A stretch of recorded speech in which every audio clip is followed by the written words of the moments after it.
ஹாய்ங்க. எல்லாம் எப்படி இருக்கீங்க? நல்லா இருக்கீங்களா? நாங்களும் இங்கே நல்லாயிருக்கோம். இன்றைக்கி அன்பில்லம் சேனலில் என்ன பார்க்க போகிறோம் அப்படின்னா பூந்தோட்டங்க.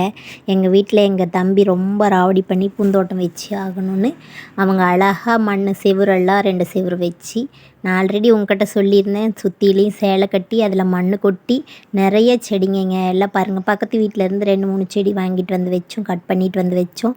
அப்புறம் பூச்செடி, ரோஜா செடி, வெள்ளை ரோஸு, சாமந்தி எல்லாம் வாங்கிட்டு வந்து வச்சேங்க. அதில் வச்சு ஒரு சில செடிங்க நான் தழைஞ்சிருச்சு பாருங்கள். நான் அது உங்ககிட்ட காட்டுறேன் பாருங்கள். பாருங்கள், காக்கட்டான் பூவுங்க. காக்கட்டான் பூன்னு சொல்லுவாங்க, மரமல்லின்னு சொல்லுவாங்க அந்த செடி. இது வந்து மல்லிகைப்பூ செடிங்க. துளிர் இப்போ தான் லைட்டாக துளிர் விடுது. இதுவும் மல்லிகைப்பூ செடி தாங்க.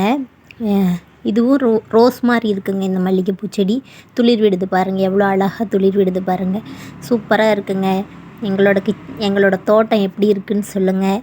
உங்களோட ஷேர் பண்ணிக்கணும்னு ஆசைப்பட்டேன். தேங்க்ஸ் ஃபார் வாட்சிங்.